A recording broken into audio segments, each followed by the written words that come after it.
All right, I'd like to call this Madison Select Board meeting to order for Monday, January 26, 2026. And would you please all help stand up and salute the flag with me? Pledge I pledge allegiance to the flag of the United States of America and to the republic for which it stands, one nation, under God, indivisible, with liberty and justice for all.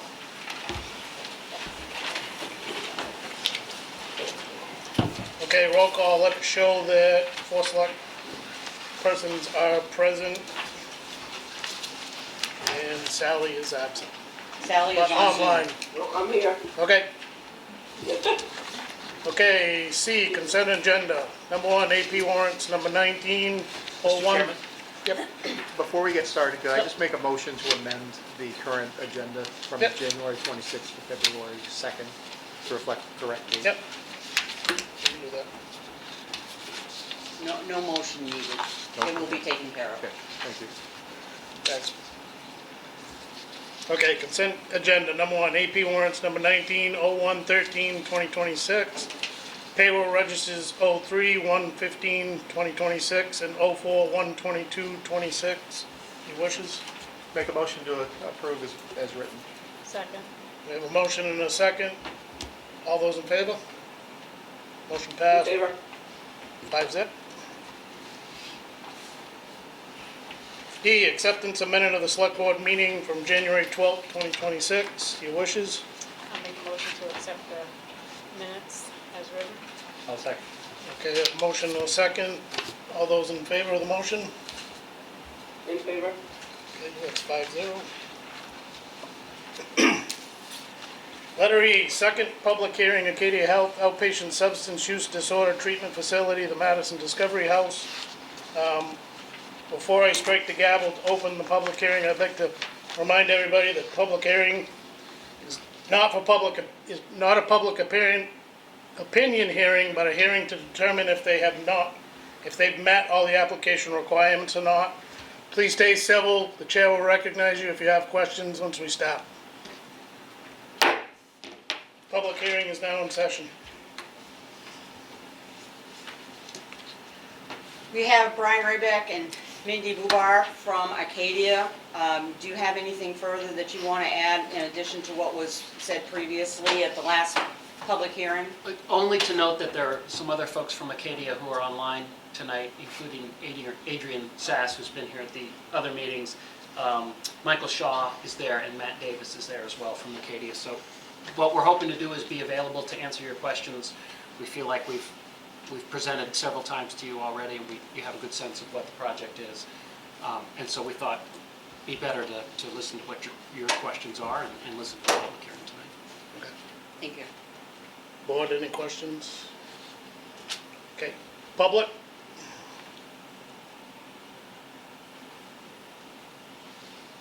Go ahead. Elizabeth Berry, and I have some questions regarding this organization and you as a board. Have you done some research online about the Acadia Healthcare Company? Yes. Are you prepared for fraud and a whole mess of allegations, and there are lawsuits in 38 states across this country. There's several senators from Massachusetts that are investigating them. I have the paperwork if you would like to see it. Do you really want to invite this into our town? I want to be honest, I have a sibling and I have a nephew. And I bet everybody in this room knows somebody or has that in their life. We're not being cold-hearted. We're not saying we don't need help and they don't need help. We do. But they need help to get clean and to get off of this totally. My family's lives have been devastated because of what's gone on with my 2 members in my family. Them going to the clinic did not help them. The gentleman that was here at the last meeting, he tells you it did not help. He had to do it himself. Or you have to go out of state or go to a place that has the proper training, that has the proper, you read, I have the papers workers here.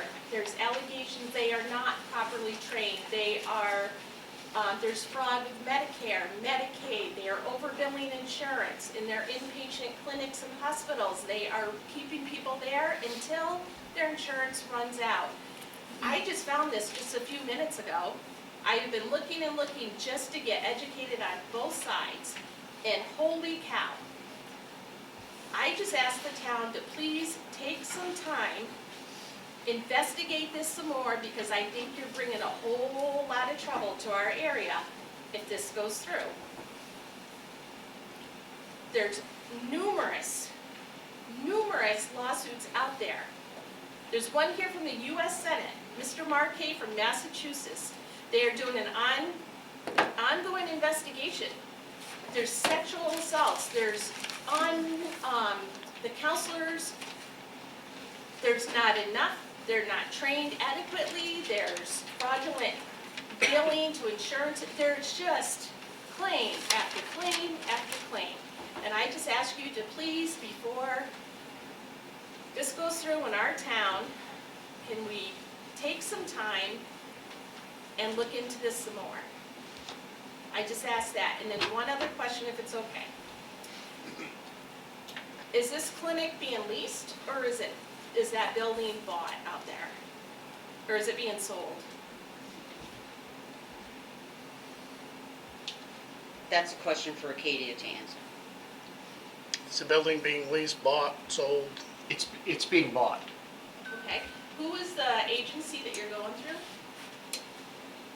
I don't know the answer to that. Do you mean a real estate agent? Yes, please. I don't know the answer to that. So you're putting a clinic out here, but you don't know who you're going through to do that. Does anybody on the Zoom call from Acadia know who we used for a realtor?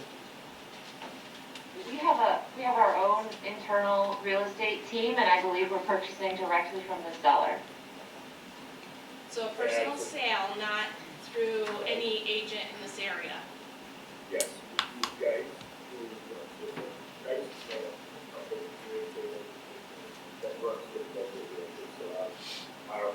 Matt, we're having trouble hearing you, but I think what you said is that we use Geis Realty and that they work with local agents. Exactly.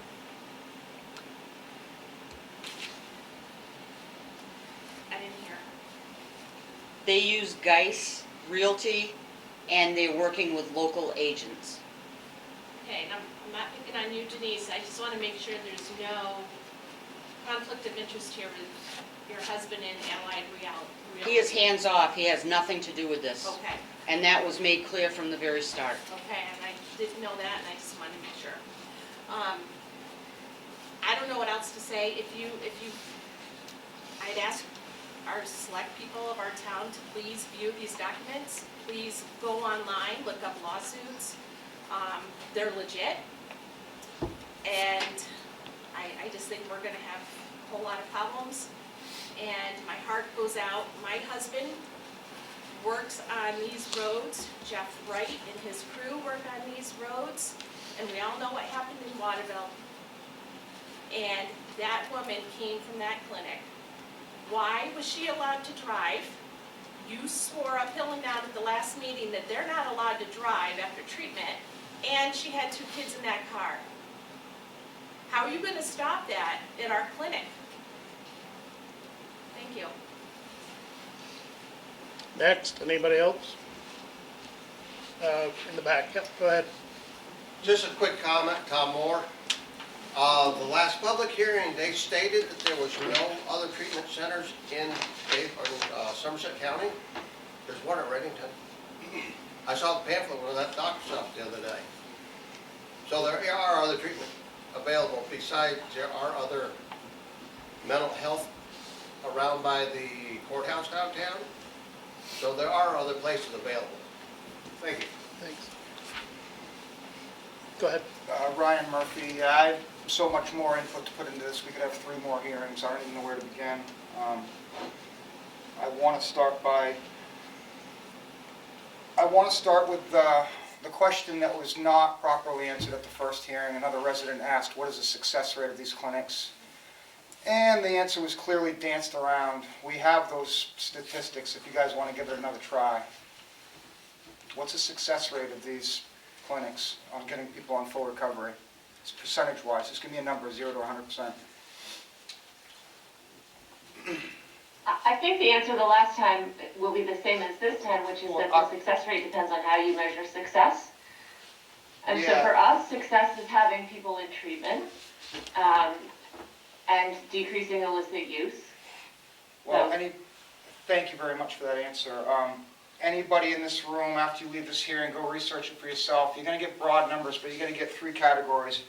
You're going to get a category of long-term recovery, you're going to get a category of 5 years plus recovery, and you're going to get a category of short-term recovery. That's why they don't want to answer the question. Those 3 categories, the highest is 30% or less. For the 5 years recovery, it's 20% or less, and for short-term recovery, it's 10% or less. I am one of the under 10% that's actually successfully gotten off of Suboxone, and I did it myself. The clinic did not help me get off it. If it was up to the clinic, I would actually have been increasing my dose, not decreasing my dose. I have family members that are still on Suboxone. They will be lucky if they get off it in this life. I just lost a family member Saturday morning. They were still on Suboxone when they passed away, 37 years old, because of drug use.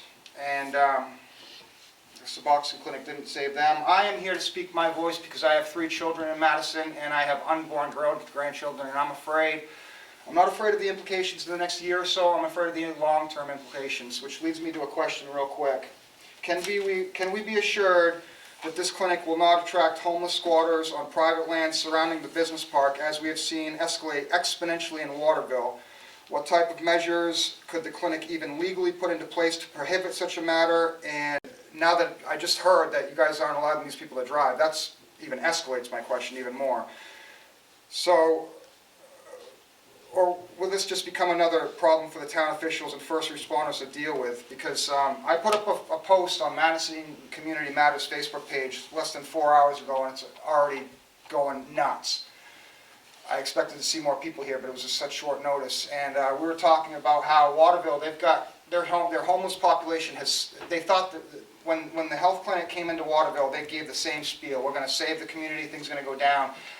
Not only did the addiction of opiates in Waterville not go down, it skyrocketed. And it also brought with it homelessness. And now they have a terrible problem in Waterville with homelessness. They've got people on there all the time. They're donating tents and sleeping bags to these people. And this is the reason why this happens.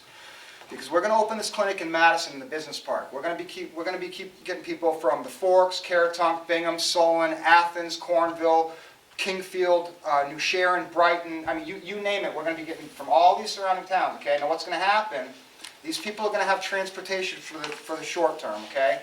And then these people get the dose every morning, okay? These people come into the clinic every morning, okay? Now what's going to happen after, I'd give it a year, but let's be forgiving. Let's say 5 years this lasts, and they do great. Sooner or later, these people are going to lose their transportation. They're not going to be able to get a ride. Mom, dad, uncle, aunt are going to say, I can't take you down to that clinic anymore. You're going to have to find another ride. So what's going to happen? They're going to hitchhike to Madison. That's going to be a problem in itself. After they can no longer hitchhike, they're going to go in, they're going to get their dose, they're going to get their fix. They're going to go wander out into the woods behind the business park. They're going to set up a tent. They're going to hang out all day. They're going to start fires to cook food. They're going to go to bed, wake up in the morning, and repeat. Now, how is the fire chief going to think about that? You know, I don't know. I'm a retired Madison firefighter. I know how these things escalate. I could keep talking through this hearing for the next 3 hours, and we could have another hearing. I have so much stuff to talk about, but I'll yield. Quick, please. I will. Ma'am, no disrespect to you up on the screen. You are dancing around that. I don't know of any business or even the cancer doctors have their success rates, and they are proud of them because they see things getting done, they see the cure and all. Ma'am, I'm not skinny, okay? If I went to a weight loss clinic, and just because I enrolled in that doesn't make me successful, all right? That just says that I enrolled in it, and you're gonna just placate giving me sugar-free this, sugar-free that, Diet Coke, whatever. That is not helping the issue, just like you're not helping the issue by just fixing those cravings, all right? it's okay for the public to laugh at people that are overweight and say, man, they need to do something about it, they need a cure. But you're doing the same thing. You're doing the same thing. You're just handing these things to make them feel better, to cope through the day. You're not curing, you're not helping them. Like this what an advocate. Man, nice job. I don't know your name, but he is a success rate. You should be having some testimonials up on your screens showing your success rates, and you don't have a 1? Shame on you. Well, I'm happy to, again, there are many different factors that we consider No, successful, ma'am, but there's I'm no happy to many share different with you factors. our, Show the success. Hey, Show the people let her that speak. have Let her done it. speak, I'm please. sorry. Prove it. Prove you're doing it right. so I was going to share with you, what our UA results are, which are our urine analysis results, which is that 85% of our patient population who's enrolled in treatment are illicit free. Okay, So we do I consider can that. rebut a everything you're measure of saying. success rate. That's off the illegal opiates. You're trading drug dealers on the street with illegal opiates with legal drug dealers in clinics. Okay, let me ask you one question. Is anything that you're serving as you call these medications, they're not. Everything, buprenorphine, Suboxone, Subutex, methadone, it's all derived from the opium poppy. Okay, that's the same thing that is made, morphine and heroin. All of these drugs are made from the opium poppy. You guys are replacing one addiction in the same classification with another addiction in the same classification. This is a failed business model. It cannot succeed. That's why your success rate is 30% at its absolute finest.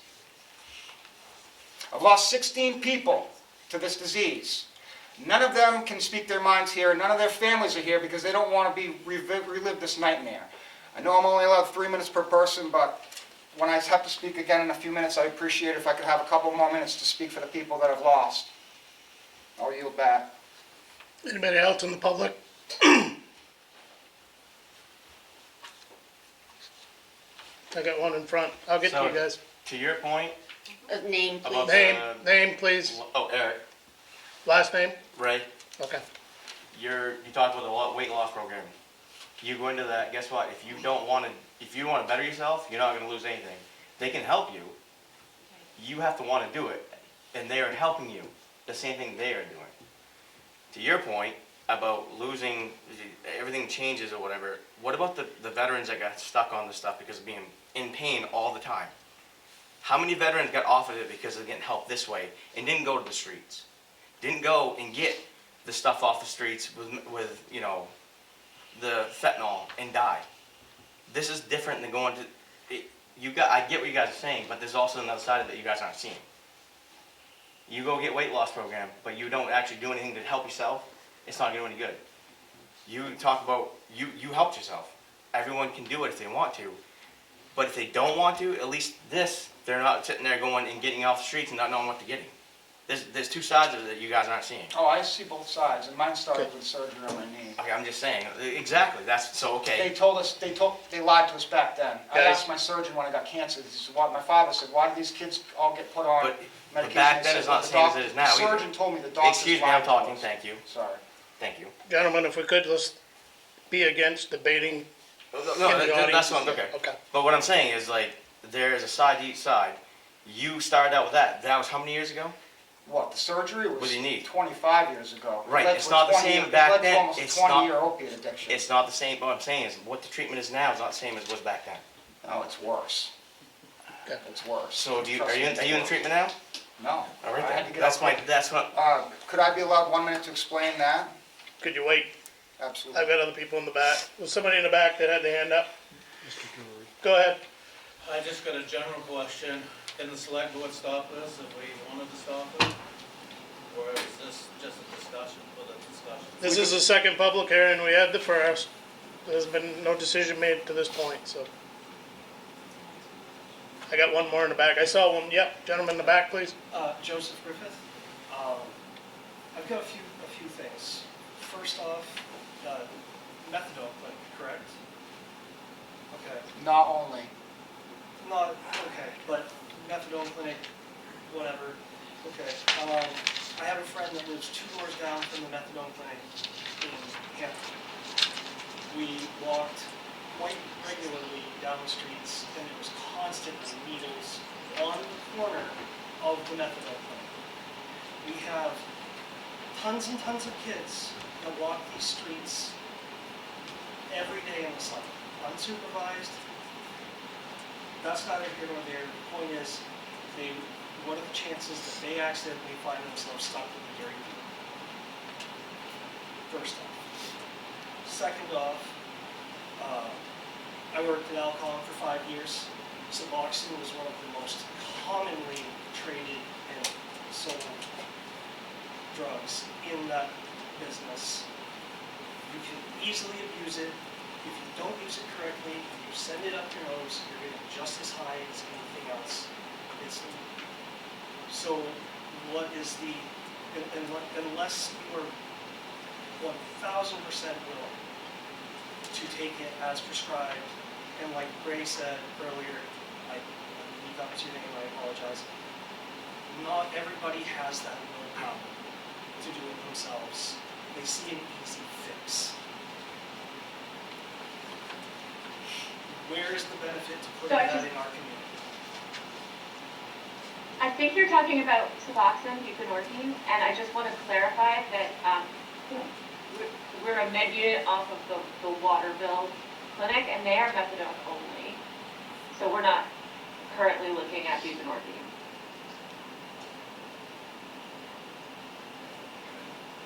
Well, that brings back the needles on the streets problem in Hampton that I have seen myself multiple times anytime I visit my friend in Hampton. I'm not sure who owns that clinic. It's not an Acadia facility. I can say that. And just so we're clear, methadone is not injected. It's an oral medication that is given inside the clinic. Okay. In either case, there's constantly needles right outside. How do you prevent that from happening in our community?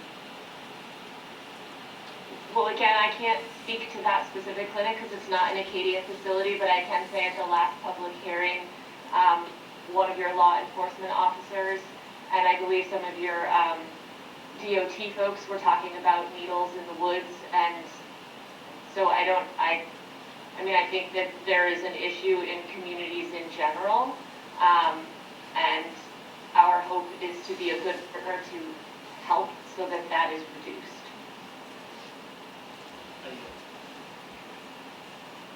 Ryan, go ahead. Yeah, I just want to speak to the gentleman's question that asked if the town can do something about this. Yes, the town can do something about this. The select board, in conjunction with the planning board, can devise an ordinance against it. It's exactly what Skowhegan did. That's why the Acadia Clinic is not going to Skowhegan, so everybody knows. They already tried. They wanted to go to Skowhegan because it was more feasible as far as location, travel routes. The other thing I want to say is about in the last hearing, we talked about the power, or I talked about the power of this drug and how powerful it is, but I didn't go into detail, so I want to very quickly go into detail. These Suboxone, Subutex, buprenorphine, whatever, they come into, these are brand names of the same drug, okay? Brand names of the same drug, no different from Advil being ibuprofen, okay? So let's simplify that.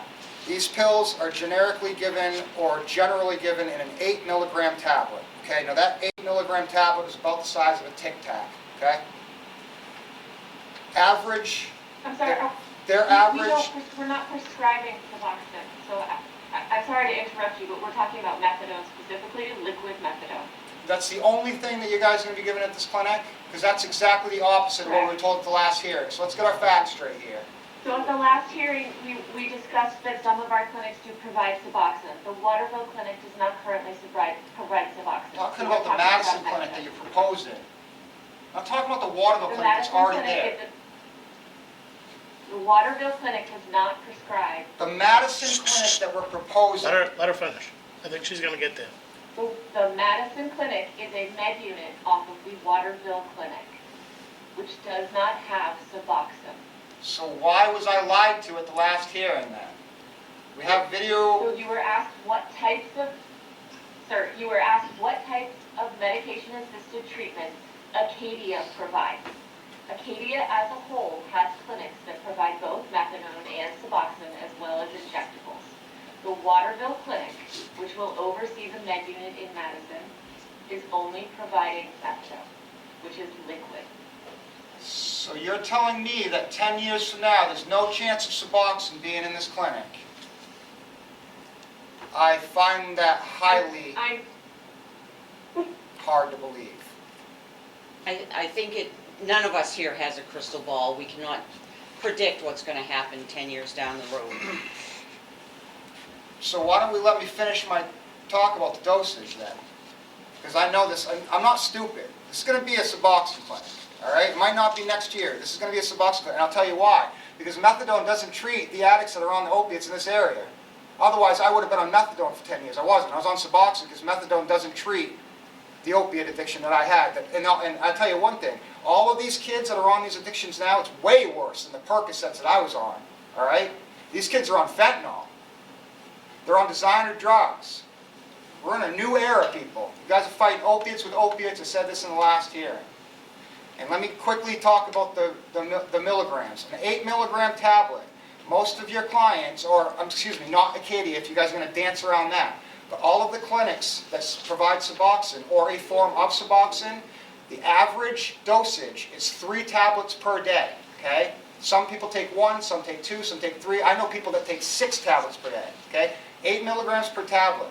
It took me 3 years to get off 1.5 tablets per day. I eventually weaned myself down to a quarter of a tablet. That's 0.5 milligrams. 1/4 of 1/4, a 16th of the size of a Tic Tac. And it took me 3 months of excruciating detoxification, nightmares, cold sweats, restless legs. It's been a long time since I've been off it, and I still have permanent side effects that doctors tell me probably will never go away, including insomnia, severe digestion issues, just a couple to name that I don't want to indulge in the other ones, but severe internal organ issues I've got going on. I lost 4 teeth, rotted out of my head from taking Suboxone. All right? So if you guys are going to dance around the fact that Suboxone isn't in this clinic and that's going to be your entire case tonight, I'll get up and leave, but I'm telling you right now, it's going to happen. You guys aren't going to serve these people on methadone. It's not going to happen. Because what's going to happen is 3 months down the road, your clients are going to be like, oh my God, this isn't working. Why? All my friends are on Suboxone, buying them on the street. Why can't I get it here? And you guys are going to, okay, let's add Suboxone to our roster. Okay? If you can assure this town it's not going to happen, that's fine and dandy. But Can I be heard? Can you guys hear me? Hey, go ahead, Denise. Yeah, you're unequivocally incorrect. We're not going to be changing our game plan in 3 months. So, first of all, second of all, you stated a lot of facts. I'd love to know where you get your facts. One point you stated was that methadone is a derivative of heroin, not a morphine derivative. So you're incorrect. You made a lot of statements. Let me finish. You made a lot of statements about dosage. Are you a doctor? You don't know anything about dosage. How we treat them, how we deal with it, the security that we have in place, the clinical services that we provide. I don't know any health facility in the world that can solve a opiate problem, but I can assure you, we would work very closely with the town to provide support and anything we can do to do it. I challenge you to check out our reputation in Maine. We've been operating for a number of years. We provide some of the highest quality services that any other facilities do in Maine and around the country. So, again, know your facts before you state the facts, because a lot of things you stated, like 30%, 20%, I'd love to know where you quote those from. Because I'll tell you, if you look at the efficacy of methadone, it has the highest success rate out of any treatment. I encourage you to go look up the statistics. So the statistics you're stating may be outpatient, traditional outpatient, or maybe inpatient. You're certainly not talking about medication-assisted treatment. And I would encourage you, before you state everything you stated, that you know your facts, because many of the facts that you stated are absolutely, unequivocally incorrect. Second of all, I'm sorry for your experience, but that doesn't speak to everybody's experience. And I think if you talk to patients that go to our facilities, you'll see major changes they've made in their life. They become productive, they become employed, they become families, and people can drive when they have methadone. So your statement about that they can't drive, and we've never said they can't drive. Everybody's evaluated to determine whether or not they're appropriate to receive their medication. If they receive their medication, we give them their medication and they're on their way. Medicaid pays for transportation, so Medicaid does not cut off transportation. We've been providing treatment in Maine for so many years, and Maine Medicaid does not stop transportation. So I don't know where you're saying that all of a sudden, in a matter of months, people aren't going to have transportation. It's a benefit of Medicaid, and it's been an ongoing benefit for many years. So again, I encourage you to know your facts before you state everything you stated. Why don't you read Whoa, off whoa, some whoa, some- wait, Ryan, Denise is next. I just want to remind the audience and the select board and the representatives from Acadia Health that this is an application review and that the application for this type of facility is going to be reviewed every single year by the select board. So it's not a one and done situation. Every year, the Acadia Health will come back before the select board to get their application renewed, to get their license renewed. Quickly, Ryan. So- And listen, No, I no, don't, this is quick, this I is don't quick, want, so, let's not volley back and forth. no, If no, it's what something Denise new, just please. said, so, okay. Okay. I'm gonna hold you to that, I mean, not you, Denise, the whole town, so if this goes through, and a year from now, we have problems that I have predicted, you're telling me that the board is gonna be sensitive to my concerns and the other residents' concerns and shut this thing down? Or are we beyond that and can't even shut them down legally? We Or we can, could just set up an adult ordinance now and just prohibit the whole thing like Skowhegan wisely did. They're not stupid in Skowhegan. There's a reason why they denied this. Okay. you cannot create an ordinance at this point in time to prohibit a business from coming to town. That ship has sailed. We had that opportunity. It did not happen. So now we have an ordinance in the books that says these are the conditions under which an application must be met before it gets approved. So that the not in my town is not an option. The additional piece to that, Ryan, is that we cannot say you can't do business here. What we can do as a town is if they are not meeting the requirements of the application, we can revoke the license and stop them from doing business in that regard. After, once it's been established. So that sounds pretty hopeless. It sounds like we It's dropped not. the ball when we had the chance. We did have an opportunity and the ordinance went the way it did. Any other new information, questions from the floor? Chris, go ahead. I just I'll have get to one you. question. Yep. Well, actually two. Maybe somebody from Acadia. I don't know, it doesn't sound very positive and very welcoming to the community. And I just wonder why you keep on pursuing what you're pursuing in this town if you don't feel welcome. That'd be one of my questions to Acadia. And the second question would be a follow-up to the gentleman out back, and Sean, when he asked, is there anything the Board of Selectmen can do to prevent this from happening in the community? You want me to let them answer the first question? Did you direct it to them? Yes, I did. Okay. I'm happy to take a shot at that from our perspective. It depends who you talk to. There are a lot of people who have said this is needed in this community, and this is a good thing. We also got a lot of good feedback. The first proposal we had with a location in town, we got a lot of feedback that we listened to carefully, and actually some members of the town, both the community and town staff, who said, go look at the vet's clinic.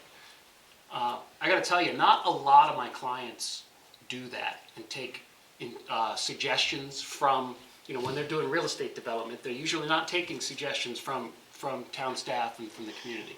But they heard that, and it made sense to them, so they went forward with it. So some people are very welcoming. We agree. Some people are not. We understand that. There's a lot of emotions around this, right? But we've tried to accommodate the town. We also put together an application that we think meets your ordinance. We've talked about this a little bit before. Your ordinance doesn't get into things like which drugs are prescribed, right? Those are medical decisions to be made by medical professionals. It's not appropriate to ask a select board to figure that out. This board has control under the ordinance over things like where does it go in town? Is it in the right place in town?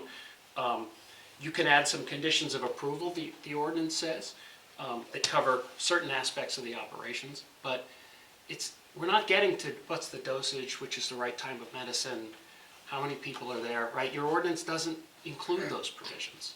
So I would ask that when you go through your analysis, please remember to go back and look at the standards that you have to apply and make sure we're going through that. That's what your town meeting passed. Sufficient?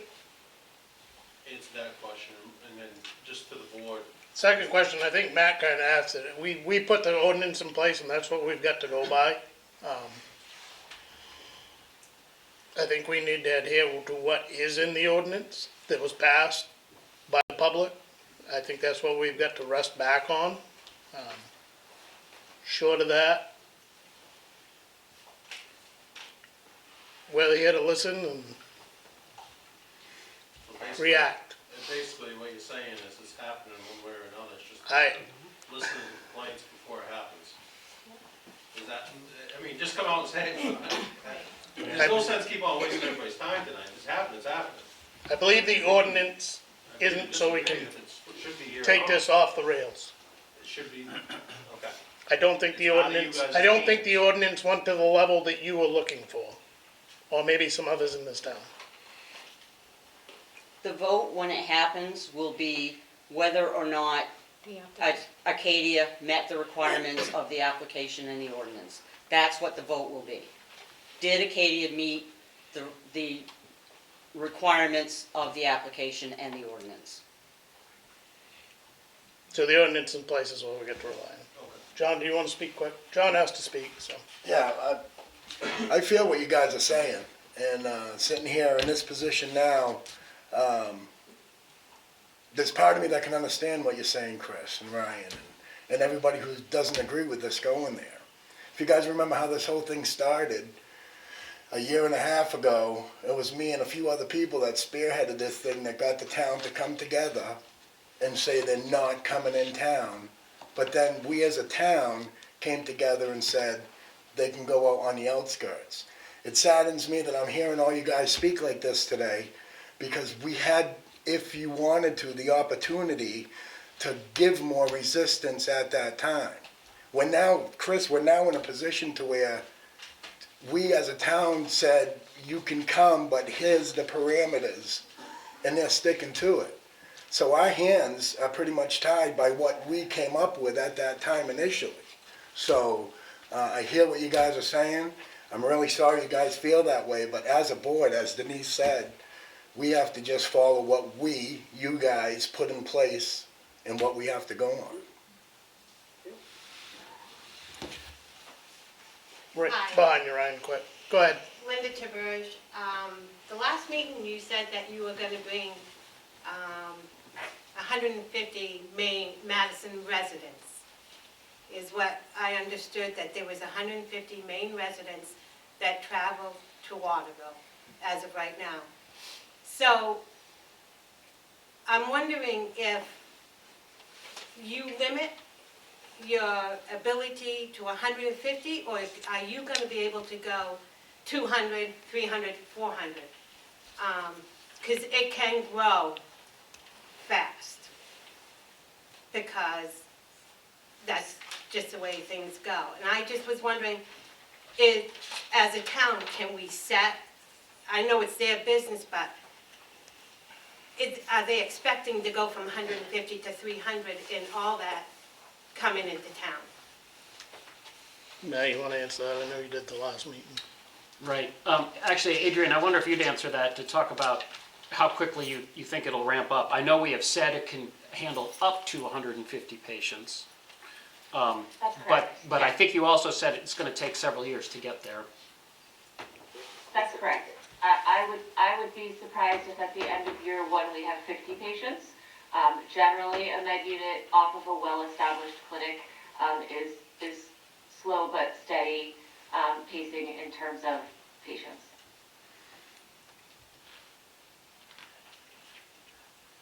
So it's 150 the max. I guess that's Yes, I think that's what we're saying. 150 is the most that this unit can handle. Is that 150 a day? Is that 150 people a day getting treatment? Adrian, do you hear that question? Is it 150 people a day, or is it It's a daily 150 clinic. total? So this is it depends. We're talking about patient census being 150. Will they all come in every single day? No. So dosing is staggered in terms of time of day. Dosing is staggered depending on take homes that are earned, which is like a prescription program. So most likely it would not be 150 a day, but it could be. I can't really necessarily give you like a concrete answer on that because again, we provide individualized treatments and it is dependent on what each person's need is to be safe. Matt, I don't know if you have anything to add to that. Yeah, I mean, we have an average daily census of 150, but as Adrian said, none of our facilities do have the full census.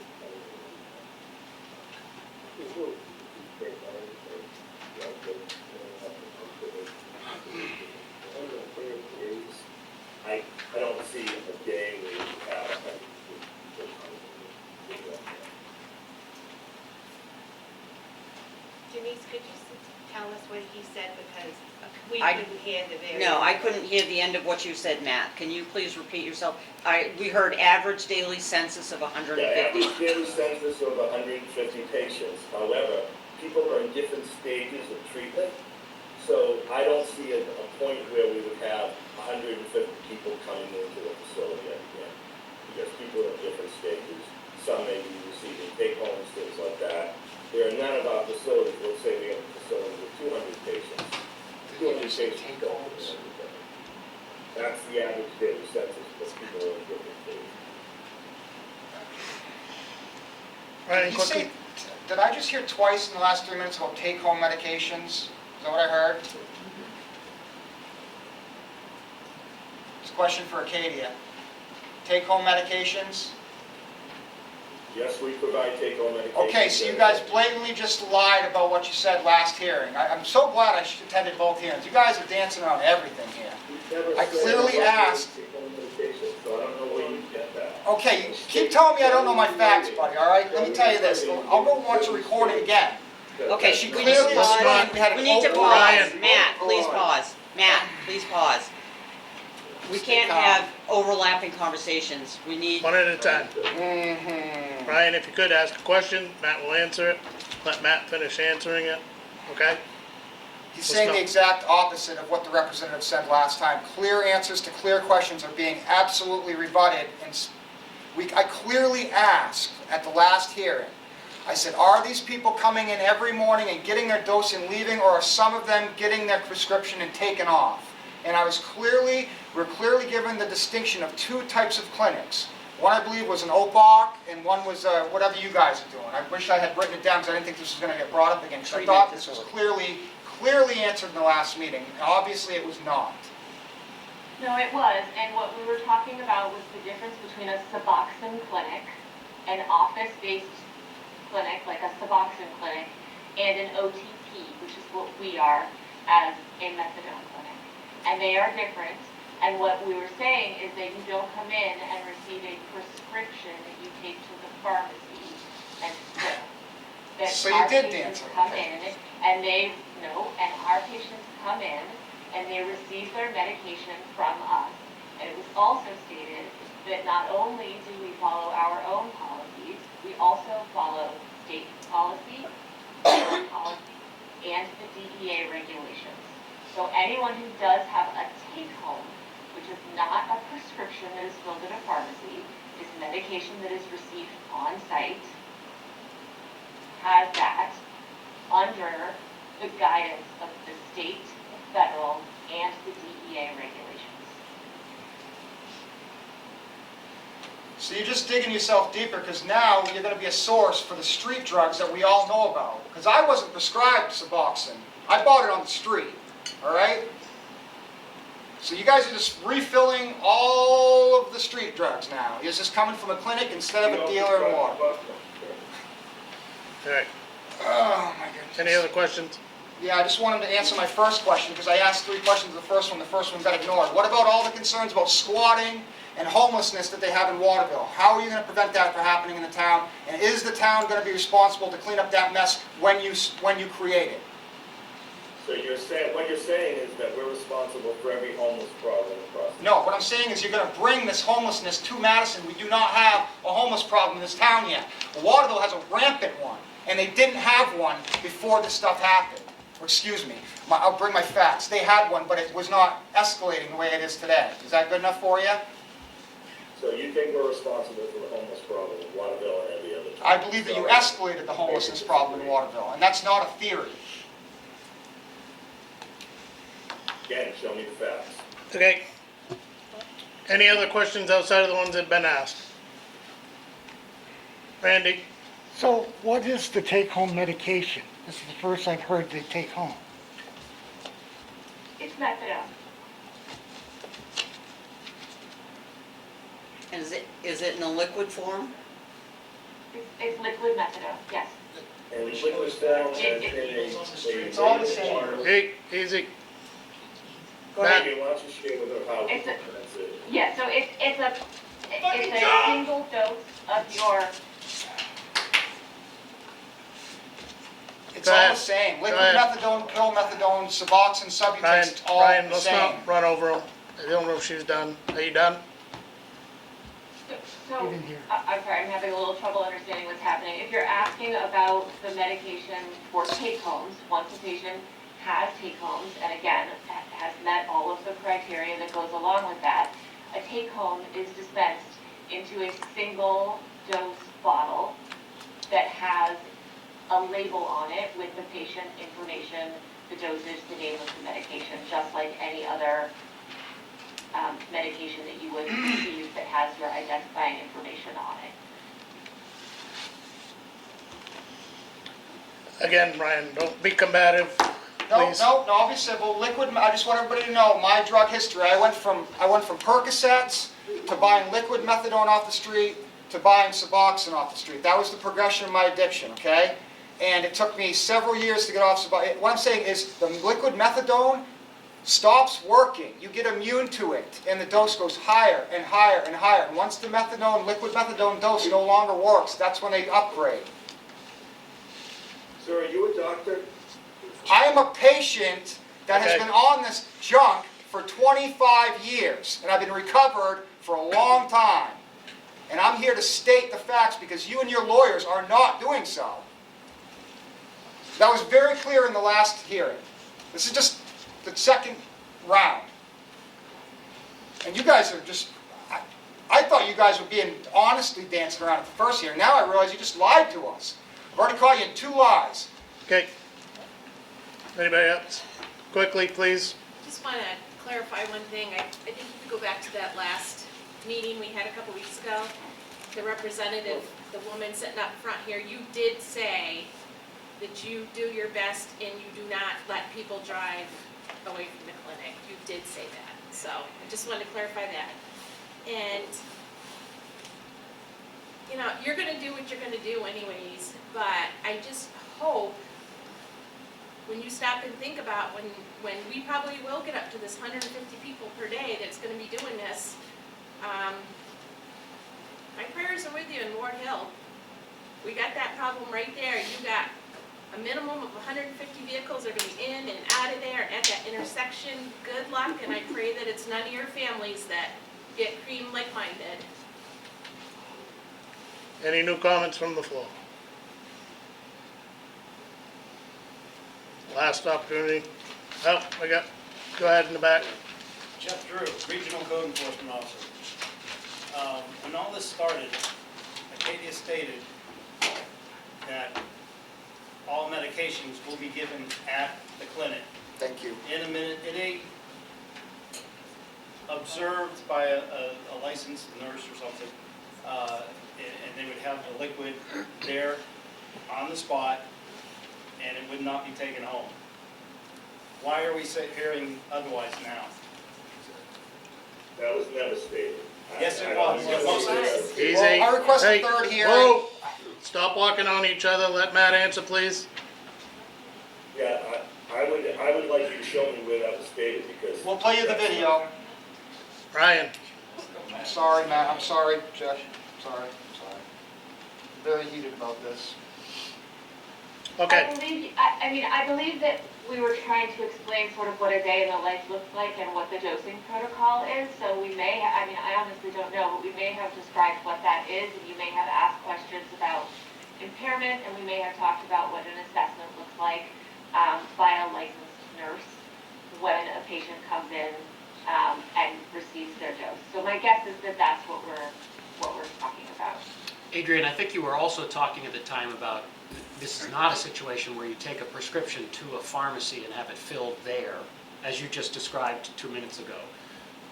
So I think that's what was being talked about at the last meeting, and I think people are misunderstanding what we meant by that. That meant there were none of the take-homes. I think you're expecting people All right. who don't have a lot of. Any new thoughts from the floor? I just have one. Okay. Name? Tim Dunn, live here in Madison. I work in Waterville, basically right next door to the clinic. I want to know what the town is going to do with people that are passing out on the side of the roads, because we have called rescue multiple times throughout the year for people that are passed out in the ditch. We had one 3 days ago in this cold weather. Being so far out there in the community, what is the foot traffic? Are we going to start pulling bodies out of snowbanks? Or are we going to have someone patrolling the area looking for these people? Both.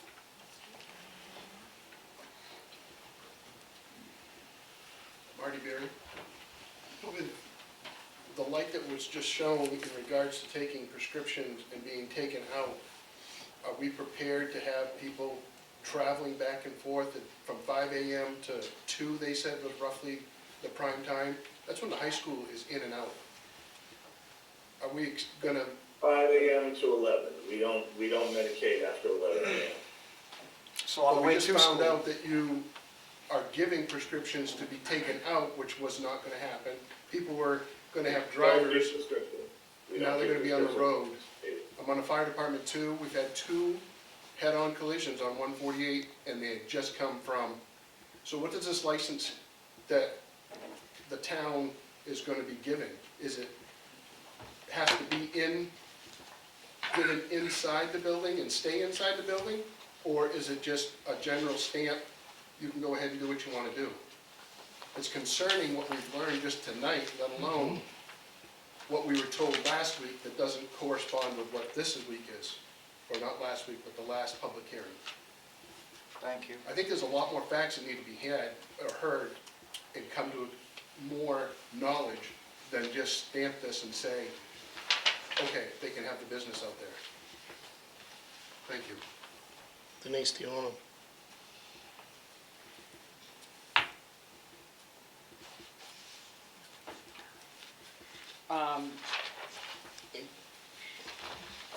I don't have the application memorized, so I'm trying to find what Mr. Berry is talking about.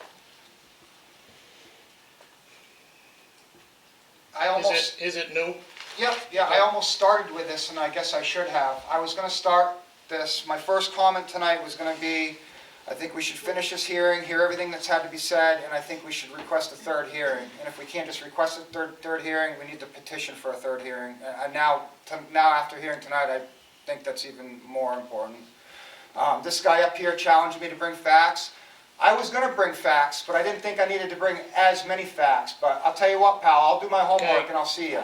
Simple as that.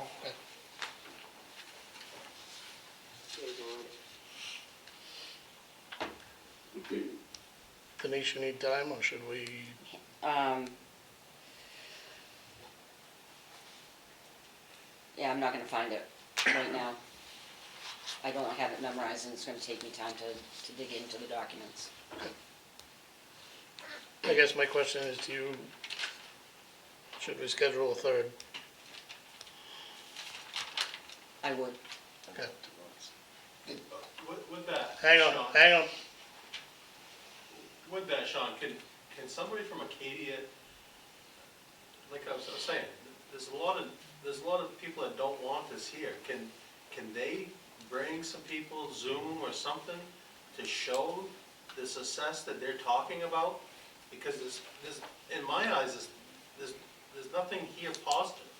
The community does not want them here, and they're persistent on coming here. It would be nice to hear some positive feedback from their company, and I would have thought that second hearing, they would have definitely had that, to show that this is actually working. You're hearing nightmares in the city of Waterville, and I don't think that that's what we want as a community. And if the homeless does start with this, having this in our town, what are they gonna do to prevent this home? Because we don't have it now. We don't have people living in tents now. So if this starts, what's gonna happen? Is Acadia gonna take on the cost of this? No. I don't think so. I'd like to know what they do in other communities, that they must see the homelessness in some of these facilities that they create in these communities, and I'd like to see what they have to bring to the table for our community. Okay. And I don't see it. And they're not talking about it. And I gotta be honest with you, dancing around the questions has been pretty obvious tonight. And this is my first time attending, so I apologize I didn't come to the first one, but the second one has been very impressive.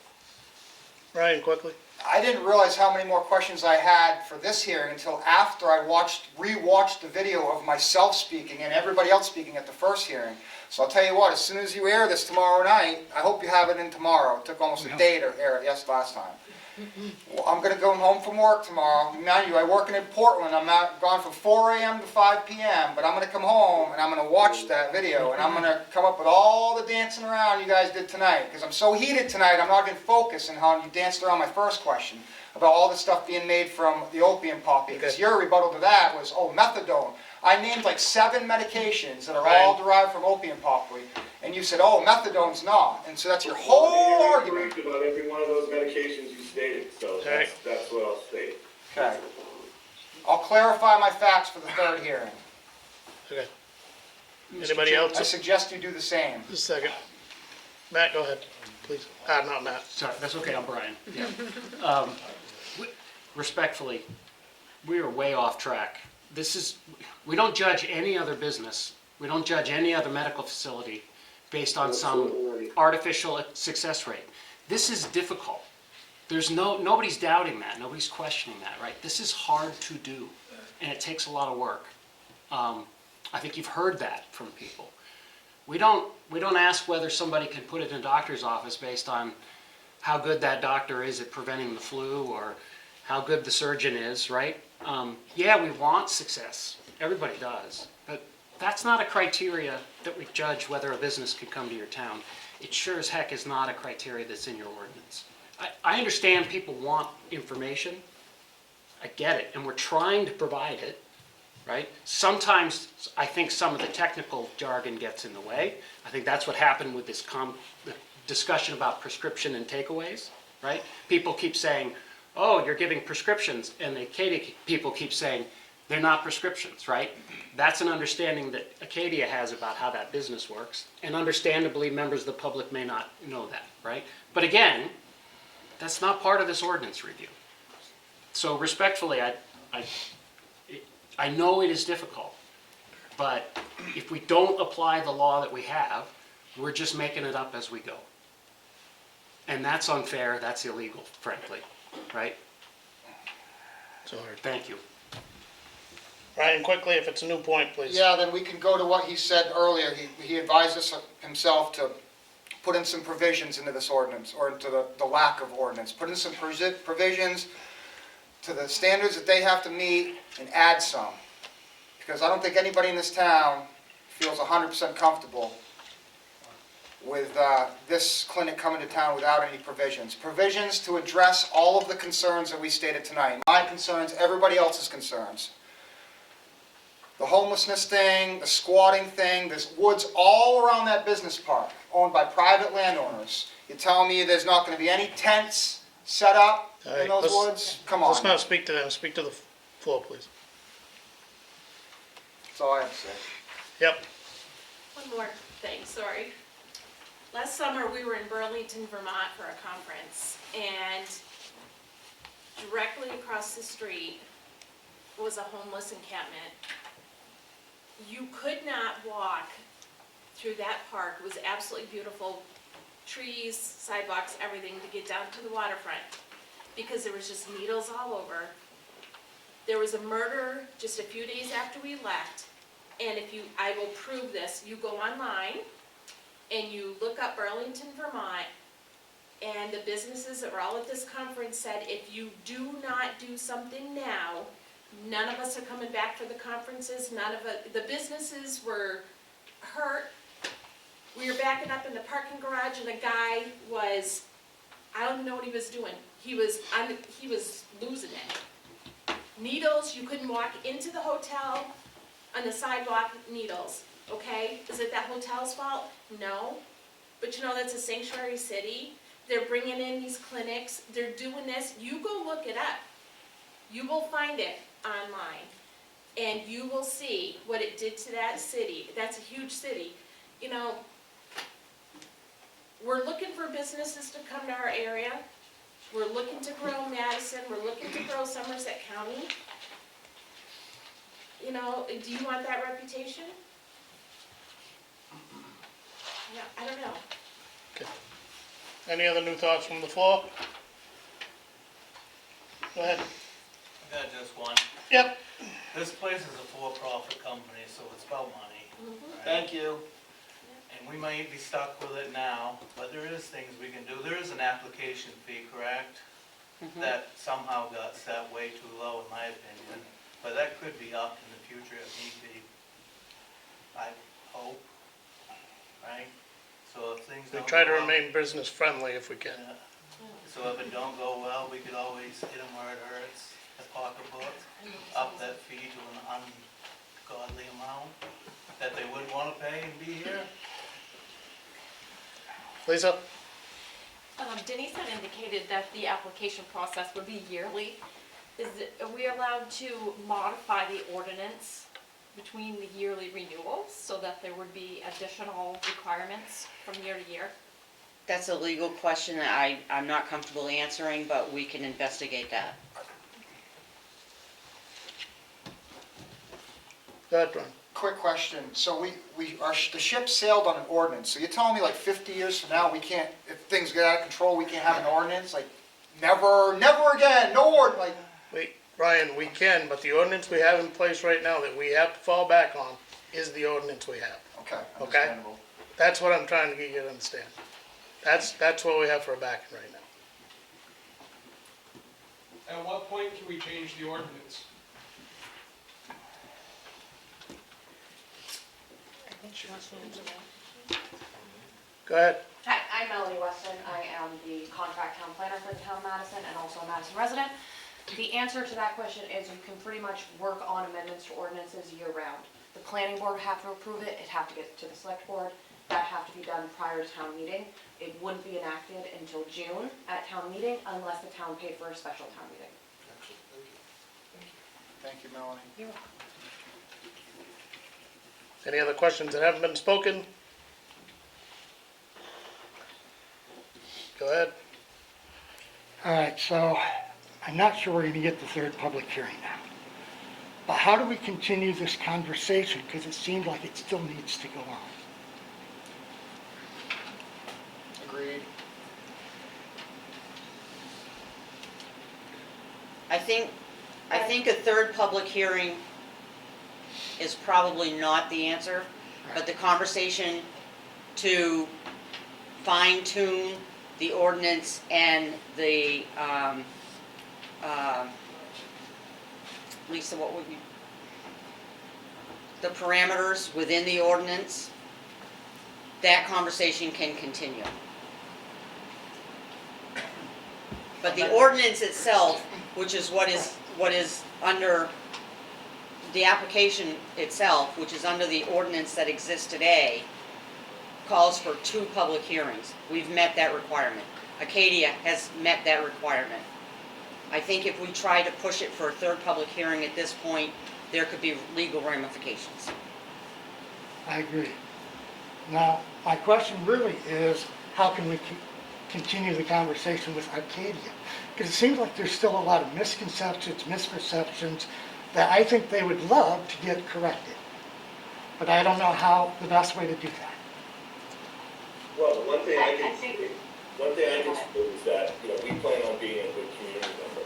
So we'll be working with police, we'll be working with fire, we'll be working with the ambulance departments, we'll be working with local hospitals. So I think part of the conversations happen in a relationship with those folks that we continue to work with and that we work with all of our community. So I think that's the piece that, you're approved, we'll be working with all those other community members to partner and become a strong part of the Madison community. And we do that in every community that we work in. Yeah, and I think I personally made a commitment to all of you well over a year ago when I sat in a meeting like this, and you basically said, not in this location. We're not saying not in this town, just not in this location. Find somewhere different. And I said to you, we want to be good community partners. And that is true. We want to be good community partners, like Matt said. We will work with community organizations, and our philosophies right now are not aligned. That's very clear. But a lot of what's happening is that our personal opinions, experiences, misinformation, misunderstanding about what it is that we do and how we do it, and stigma is getting in the way of this conversation. And that's something that we are all committed as employees of Acadia and as people who believe in recovery and the recovery community want to continue. We want to continue having these conversations so that we can try to better align.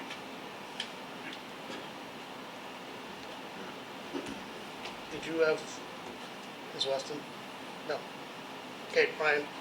I'm glad Acadia just brought that up. If they want to be good community members like they claim, then I think it would be morally and ethically noble for them to just accept the notion of a 3rd hearing right now for good faith. If there's nothing to hide, nothing to fear, and they're not scared of me bringing facts with me next time, then I think we should have our 3rd hearing. They should just agree to it right now. As you said, we've met the criteria. There you go. Thanks for answering my question, bud. Okay, anything new from the floor? I got one Randy, last is thing. it different than the others? It is. Okay, It quickly. is something I'm prepared to offer that I've asked our station manager about. What we have for our TV station is something called Now You Know. Would you guys be willing to do something like that, either soon or just before you open, to help clear up misunderstandings and stuff like that? We might be able to send you a link to one of the programs that have already been done so you can see the format, and that might be something we might be able to offer you to do for our community. We definitely consider it, and we do it in other communities. Okay. If there's nothing else from the floor, I'm going to close the public hearing at 7:37. 7:37. Public hearing is so closed. Thank you. Before we move into the next item, can we take a 5-minute break, please? Let's make it 3. All right. I can do it in 3.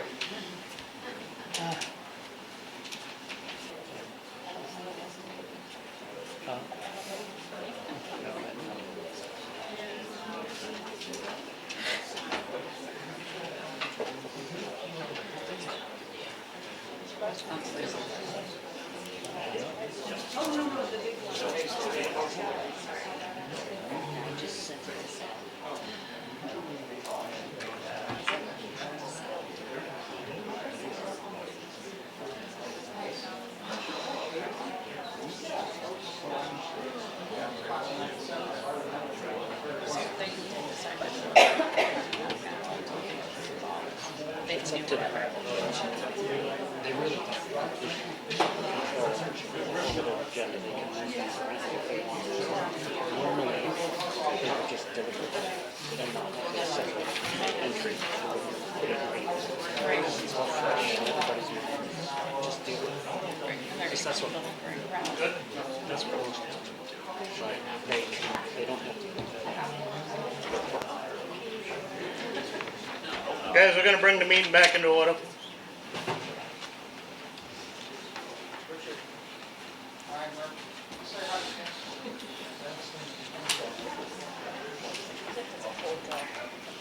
Well, when the heater comes on, it's warm, then all of a sudden it turns off.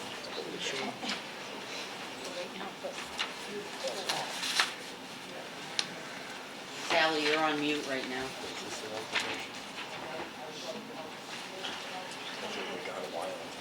Sorry. So what are we hoping to do now?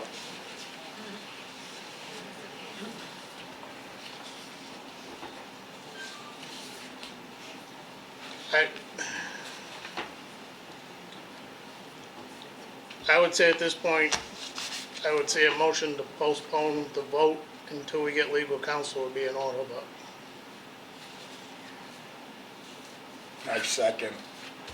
I can't make that motion. I'll make a motion to postpone it until we get further discussion in council On the application. on the application from Acadia. I'll second. All right, I've got a first and second discussion. wants to say She's muted. something. She, You muted again, Sally. can't hear you. Okay, can you hear me now? Yes. Okay, just remember that we're doing this, these folks have already made application, they've done everything that they've asked to be done under the ordinance that we created. Just remember that as we go forward. And I haven't spoken much, I've listened to everything. One thing I want to say, and I don't know if this is appropriate or not, but just remember that as you go looking on the internet for things about companies and issues like that, that you get the right information, that it's correct about the companies. We can't be defaming folks either as we go forward with this process. And again, I will say that there are many, many folks in Madison that are struggling with this issue. And believe me, I don't think that it's a wonderful thing to have in our community either, but there are people that are struggling, obviously, with the Waterville people that are commuting down there. There's a lot of people struggling with this substance abuse. And we may say, well, we don't want people becoming homeless and all of that. We don't have a homeless issue right now. Again, I think that's overblown as well. Let's do some research and make sure that that's correct, because I don't think it is. And that's all I'll say. I'm sorry, but this has really gone way too far against the work that these folks have already done. Okay, I've got a motion on the floor with a second. Is there any discussion of the board?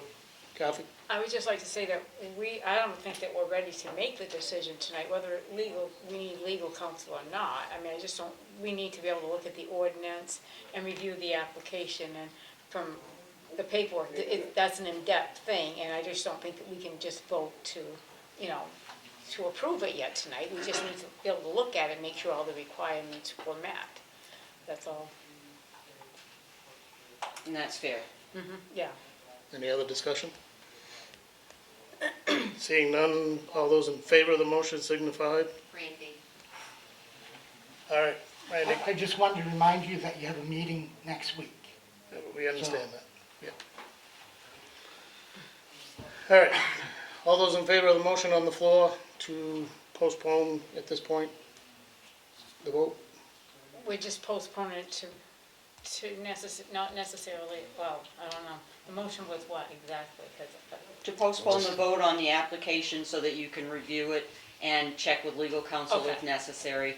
And we have not set a date for when that vote would take place. So not necessarily next week, not necessarily the 23rd of February, But- to give us, allow a time to review Allow, it. allow time for the Yeah. board to review Okay, fully and thoroughly the application. yeah, okay.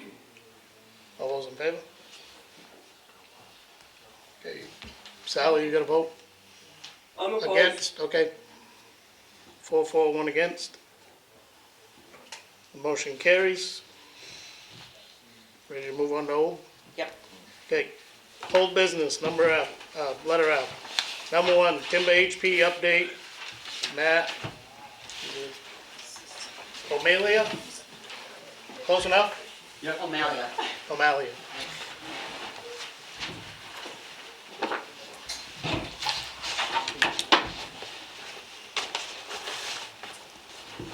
Thank you for coming, Brian. Thank you. Appreciate your help. Drive safely.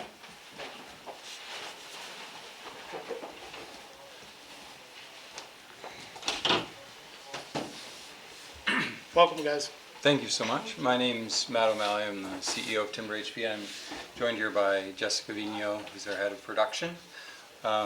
We had a conversation recently with Denise in the town office, just a status update, and she recommended a status update to the board.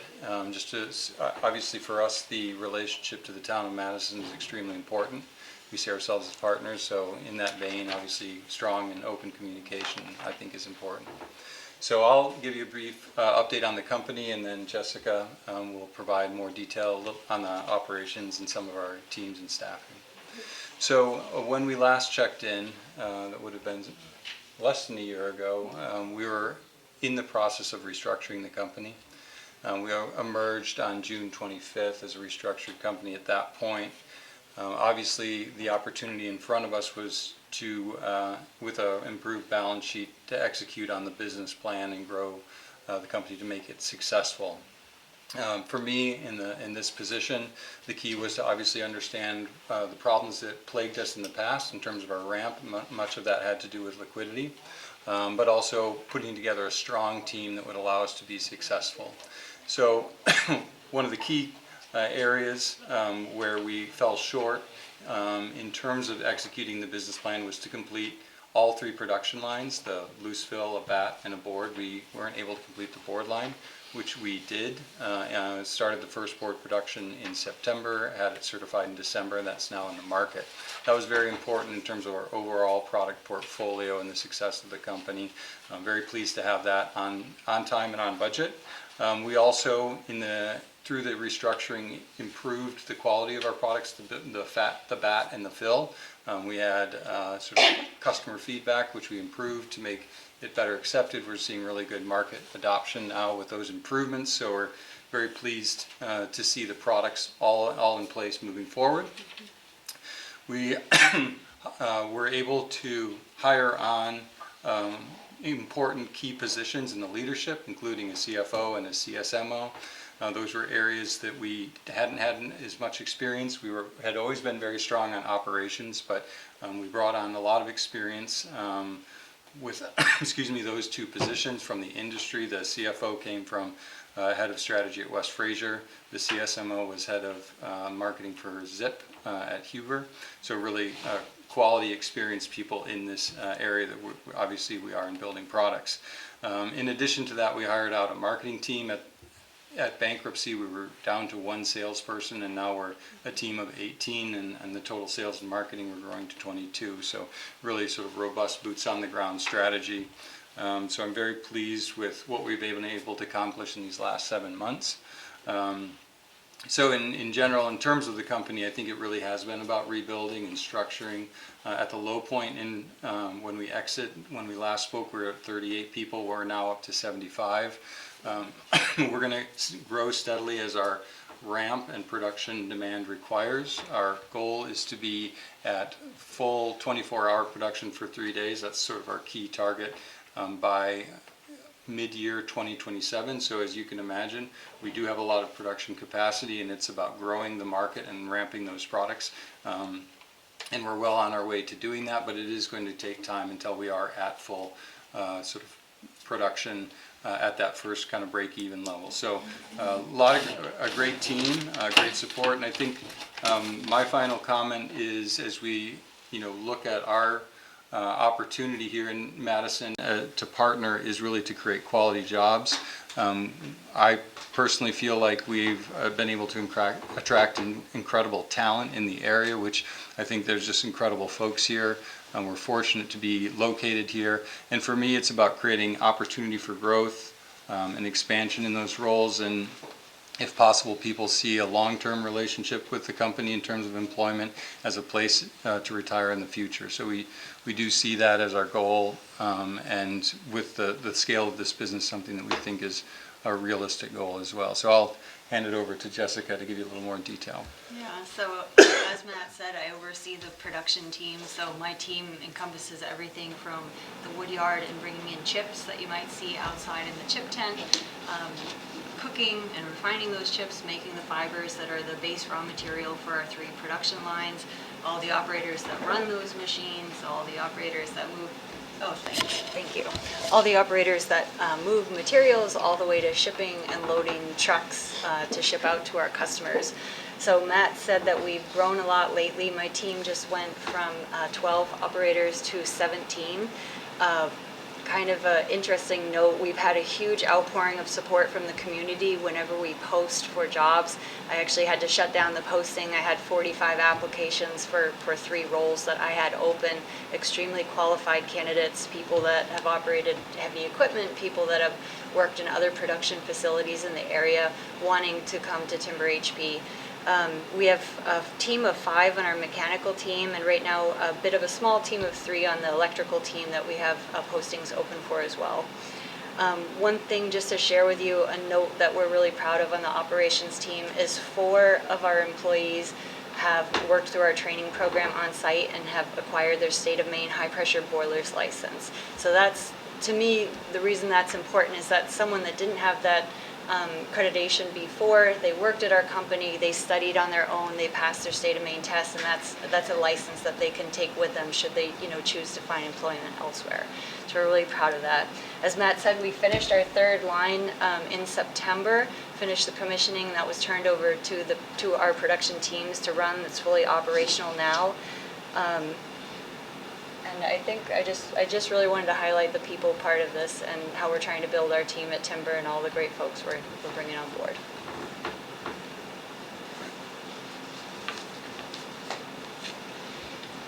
Question?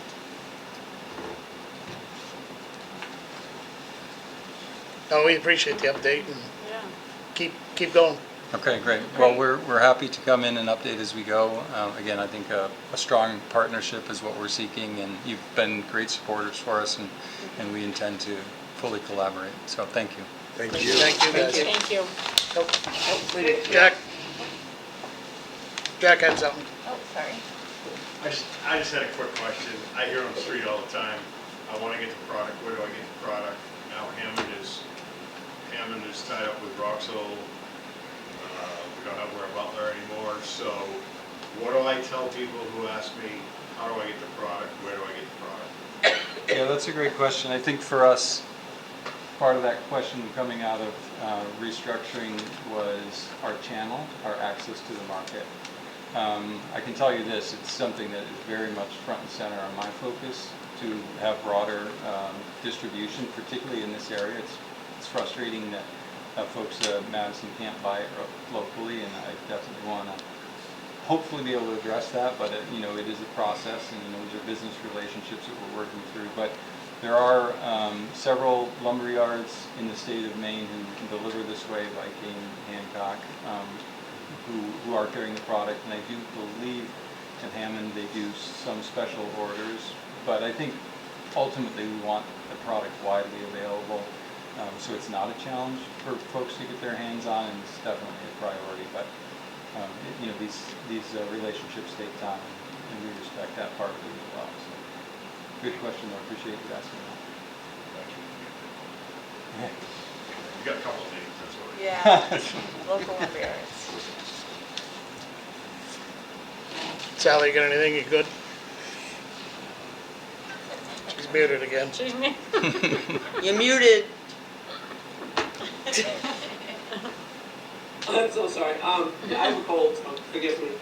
Thanks so much for coming in. We really appreciate it and all the work that you guys have done. It's obvious that you're really trying hard, and we appreciate it so much. So good luck. Thank you so much. Yeah, thank you. Thanks, guys. Thank you. Thank you, guys. Appreciate it. Okay, you guys.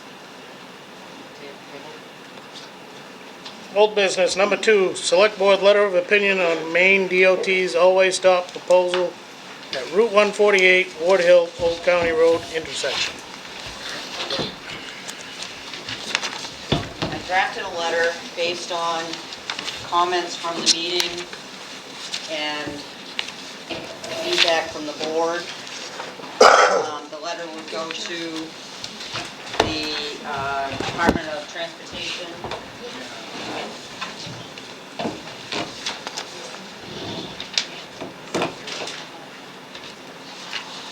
I do have a couple extras, not a lot, but I thought it was a going to couple Augusta. extras.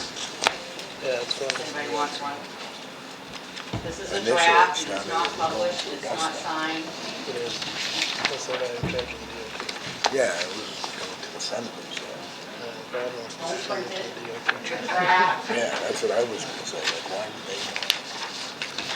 I told somebody. Yeah. No, I mean, like, right on it. I'm sorry I didn't email it to you, Sally. I will get you a copy of it. That's okay, I forgive you. Do you want to take a minute to read it, or do you want me to read it out loud? If you want to read that out loud, that'd be good. If I read it out loud, then everybody can hear it. Can you all hear me okay? Yeah. Dale Doughty, Commissioner, Robert Skian, Director, Office of Safety and Mobility, Maine Department of Transportation. Letter of opinion on MDOT always stop proposal for Route 148, Ward Hill Road and Old County Road. Gentlemen, the town of Madison was notified by Dennis Emity that the intersection of State Route 148 east-west and Ward Hill Road north and Old County Road south was slated for an always stop project likely to be done in 2027 or 2028. This intersection, Mr. Emity said, was rated 19th in the state of Maine, most likely to have an accident with serious or fatal injuries. He emphasized that this is his responsibility to remediate the flow of the intersection to avoid such injuries. Upon the request of the Madison Town Manager, a public information session was held on January 12, 2026, to bring the proposed solution before the residents of Madison, sharing the statistical information and receiving feedback from the audience. Town Manager Ducharme previously communicated several concerns from residents, the town's road commissioner, and the fire chief to Mr. Emity. Some of these concerns were disrupting the flow of the east-west traffic that does not currently have to stop, hardship for fully loaded logging trucks in particular to stop and restart halfway up a hill, and also for those that are coming down the hill. Putting extreme measures in place before trying less extreme measures, such as overhead flashing lights, or reducing speed limits in all direction and improving visibility of stop signs. The Madison Select Board and all residents agree that something needs to be done at the dangerous intersection. It's the Select Board's opinion that alternatives need to be studied and citizen feedback considered before moving forward with an always stop solution. Citizen feedback from the public information session included: take some trees down from the Ward Hill Road corners, east and west, to improve visibility. Reduce the speed limit on Ward Hill Road approaching the intersection with 148. Reduce the speed limit on Route 148 between the Madison Business Park and beyond the intersection to Tower Road. Add calming tables to Ward Hill and Old County roads to better alert drivers of the stop ahead. Add overhead flashing lights, yellow for east-west, red for north-south. And consider adding an S-curve to Ward Hill, the end of Ward Hill Road, to open it at a 90-degree angle to the intersection with Route 148. While we understand that change in general causes anxiety, We all want to have safe roads on which to drive. There seems to be, however, a strong resistance from MDOT safety engineers to allow for smaller, incremental changes that occur over time. Rather, the focus is on the highest benefit for the cost, regardless of consequences anticipated or not. Therefore, the town of Madison respectfully asks the Maine Department of Transportation, and specifically the Office of Safety and Mobility, to reconsider the proposal of an always stop at the intersection of Route 148 and Ward Hill Road and Old County Road. Respectfully submitted. Jeff, did you have anything?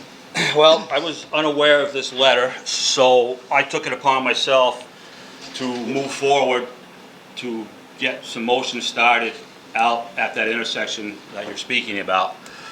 I've been in touch and had conversations with the engineer from Region 3. He is in agreement that if the town signs a letter of intent to lower the speed limit on the Ward Hill Road to 35, 1,500 feet in, and lower the speed limit on the Old County Road 1,000 feet in, that will help ease, some of the, the speed, hopefully. That would allow us to put up some calming measures such as delineals, speed tables, some markings in the road, and proper signage. I've drafted up a letter here. What they need from the town to move forward to change the speed limit is the signature and the approval of the town. These are some of the things that could be done, not necessarily in that order or all at once. Thank you. Here is the final draft. If you guys want to move forward with that and sign that, if I could get started on that as soon as I can. And I've been speaking with some of the landowners on either side of the Ward Hill Road about removing some trees. There's going to be some discussion probably this week or the first of next week. I'll have some more information and some numbers together to come up with a price. I think that by moving forward in this direction, we would probably be better off, because that is our traffic going into their road.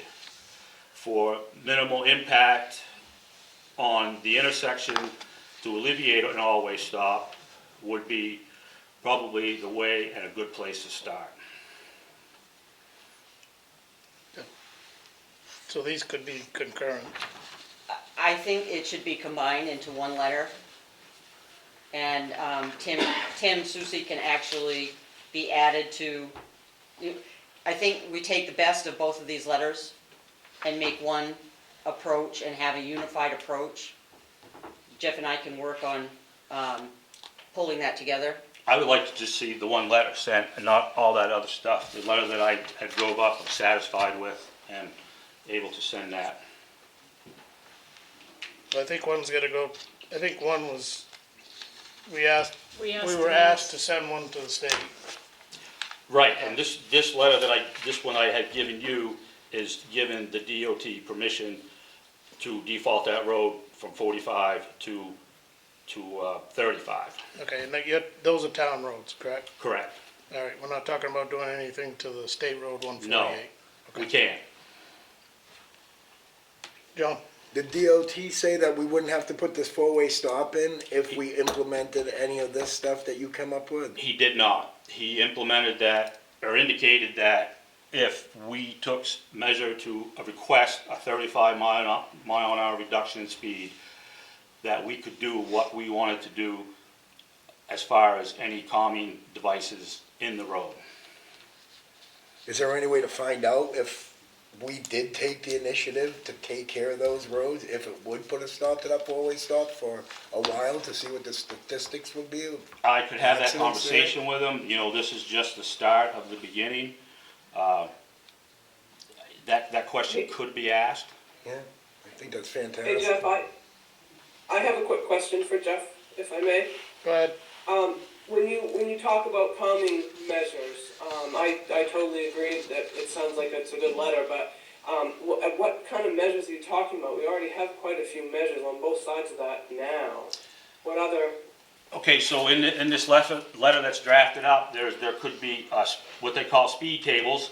That is an elevated, like speed table coming up an inch or two and elevated and very well marked.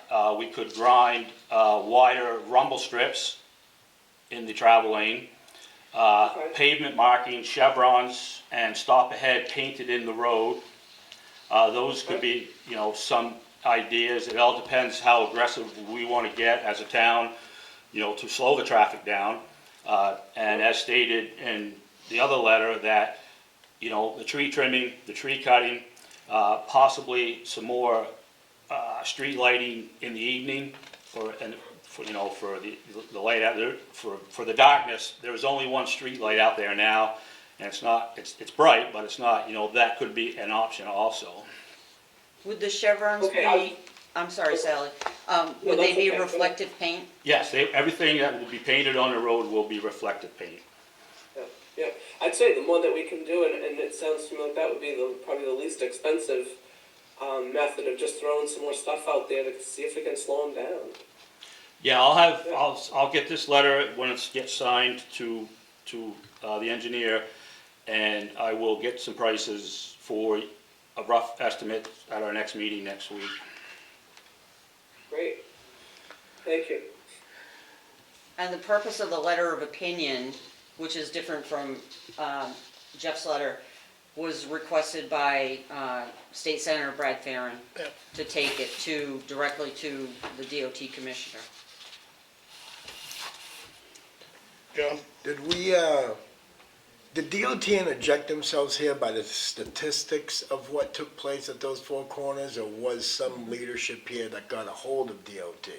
So the statistics brought them here. Understood. I think the listing of it being as dangerous as it was showed up, and they needed to interject.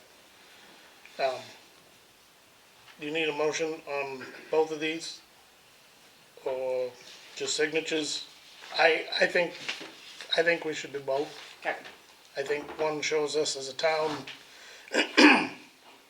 working with our local DOT to quell what we can on our town road, but I think the letter that Brad asked us to send to the state commissioner needs to go too.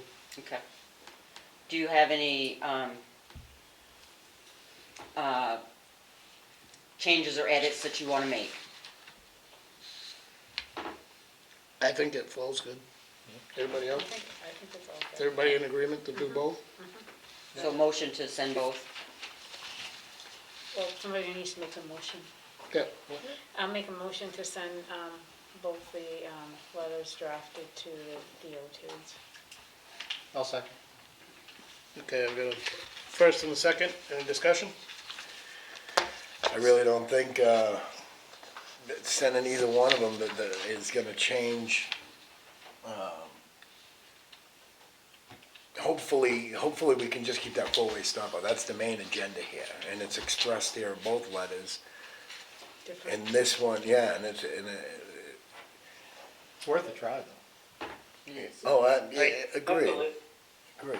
In my future conversations with Tim, I will point that out, because him and I will have some more discussions about this in the near future, because they obviously weren't going to do anything till later this summer or next year. I mean, if we can get those statistics down, in a timely manner, they might revisit that. That would be my hope, I guess.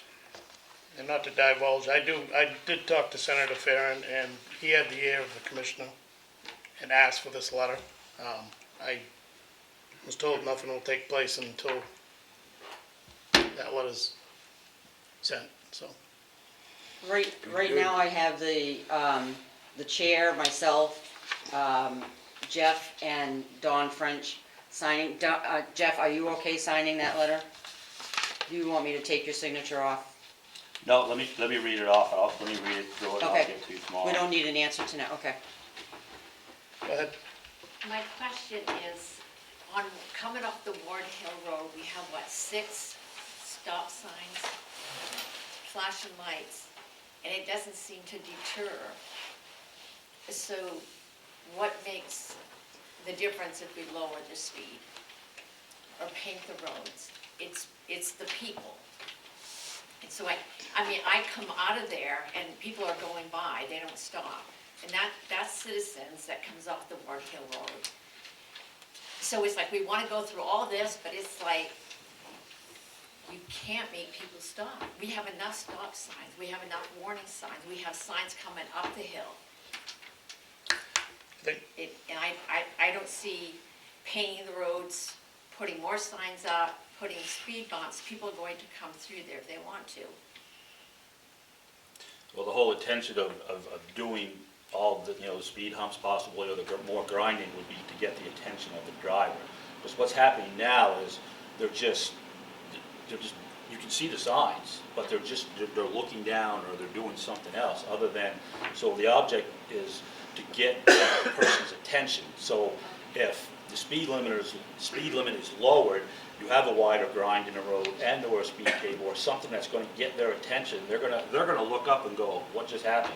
Okay. That is the intent of that, Okay. to get their attention before they get to the intersection. Those things will be placed a couple hundred feet before the intersection. So they'll have plenty of time to react before they get there. I think opening the visibility is important there too. It is. So you can see more down towards Madison and the other way. But I was, Linda Torres, I was just about the speed tables. At the last time the lady talked about how fast they go down the hill. Is there a possibility that we could do something at the top of the hill and at the bottom of the hill so that makes you slow down? Because you go through Kobe, you don't go speeding through Kobe with those table cars. They're all over the place. And I think I'd rather spend money on tar than having truckers stop. I'm sorry, my husband's a trucker. He goes that corner every other day, and it would suck to have to stop, and especially in wintertime. So, and the other thing is the other complaint was, when you come down Ward Hill, you think it's a straightaway, because there is no visual light flashing to break that vision. The one that's out on River Road and Blackwell Hill Road, you've got that visual, oh wait, this does not go straight. And I think the visuals do help, but I'm for putting some tar down and let them, they want to run and fly, go for it. That's the way I feel. David, did you have something? Yeah, I'm just, I think these are all great suggestions, and I think that's going to help, but it doesn't do a thing for the main drag, the state road. I think that's what our intent is, to send this letter to them. And this is taking care of our part on our road. It would help out tremendously if they lowered the speed limit out on the main road. Yep. We take care of our part, they take care of theirs. Because I think the problem is they're doing 58, 60 miles an hour through that intersection. And sometimes it doesn't matter what we do on our side, but people don't have time to get out there and cross over because you got these other people doing 60 miles an hour and they're gonna get hit. I think if you look at the statistics, a lot of people were getting hit from the people either going up the hill or down the hill, not coming out, they were coming out and getting hit because they just don't have time to react. So I think it's great that we're doing our part, but I think the state has definitely got to do something. Yeah, I think this letter to them addresses that. Marty? Jeff mentioned to light that intersection up a little bit. It'd be very easy to put one light right over the Ward Hill stop on the south side of Main Street, the north or the east side of Ward Hill, right by Patton's. You can have it up tomorrow at the town. Make a motion. There's one. I've got a motion on the floor right now, I got a motion for. There's one light that is on the other side, that is on the long arm that kind of faces the center. but we could add a lot more light over the Ward Hill if you guys want. All right, any other discussion? I've got a motion on the floor, we got to vote for first, and then we can look at the second motion. All right. Motion was, can you read it back, Denise, do you have it? Motion is to send both letters, and the select board would sign the letter that Jeff drafted, and the other letter would be signed by multiple people after reviewing by those other people. Okay. All in favor of the motion? Raise your hand. All in favor? Okay, motion passed 5-0. If we want to make a new motion to put new lights up at that intersection, that would be a good time to make one. What was that? Yeah, I didn't hear, I couldn't hear what I Marty couldn't was hear saying. what Marty was saying. Marty said that he could have a new light put up on the Ward Hill end of, corner of 148, where the stop sign is, a new overhead, evening light. He could get that done tomorrow. Street light, you mean? Yeah. Street light, thank Was you. it just one, or did you talk Sorry, about? I didn't understand what they said. What would be the cost roughly? $15, $16 a month. What about the pole and the light itself? Just the rental of the light. Okay, $15 or $16 a month, The pole's there, that's why it can be done. plus whatever electricity. It's always included. That's what the Okay. 15 or 16 was. Okay, $15 or $16 a month. And we'll maintain that for you for that one. I'm gonna give you 2 thumbs up. All right, I'll so, make a motion for MEW to put a light up at the corner of the Wood Hill. second? Second. All right, I got a first and second, any discussion? Seeing none, all those in favor signify by raising your hand. Motion passed, 5-0. Thank you. Calendar, I won't forget it in the morning. It's a go. Getting it done. All right, this is the clean copy you gave us, right? It is, Sean, yes. All right, make sure we sign that. Yep, sign it, get it back to me, and I'll send it over right. tomorrow this week. Thank you guys, both of you. Good job. Moving on to G, we got no other old business, right, Denise? No other old business. Okay, moving on to G, items of communication. Number 1, Living Well bi-weekly report. You have anything to add?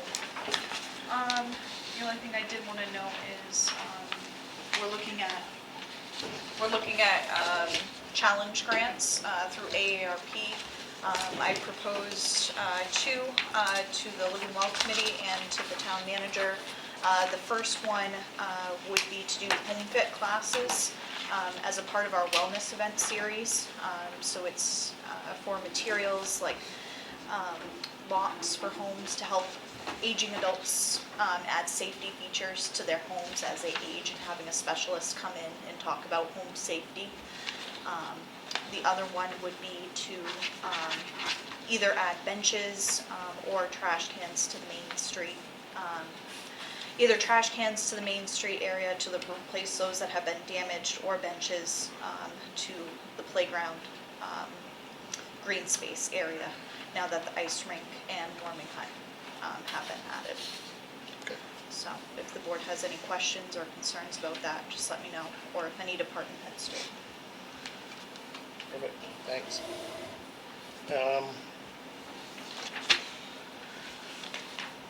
Jeff, you got anything to go over? No, I'm good. Okay. Line item 2, town manager's report on expenses, revenues, and GA through December for fiscal year 26, currently at 49.4%, week 30, which is should be at 57.7%. Yep, so we're still holding fast, a little under, and Mr. Martin's asked me to get the budget number for the property tax appropriation, so I'll take care of that on the revenue sheet. Perfect. Number 3, proposal for town manager, department head, supervisors, and select board training / team building workshop. I would like to table that item to the next meeting, as this meeting has exceeded my expectations. Okay. So moved. H, new business, recreation director position, looking ahead at next stops. As you know, the recreation director resigned. He took a position with the YMCA for wellness director at the YMCA in Waterville. He's agreed to stay with us part-time through the end of March. Hopefully, we can find somebody to fill that position. The discussion tonight is, do we want to continue with a full-time recreation director and fill that position? So do you want to have that discussion tonight? Do you want to, I know Mr. Hayden, did he stay? He left. He left. So maybe we want to postpone that. Let's table it till next week. Table. Because I think Joe came to speak on that behalf. I believe he did. Too, yeah. So we're gonna table it to next week? Yeah, make sure Joe Hayden's in the room. That was a good idea. And Danny Morshed was not able to be here tonight either, so I think that's a wise decision. Any other new business you got? Okay, moving on to I, citizens concern. Floor is yours. Randy? I was just wondering if we had a timeline for budget season yet? Yes.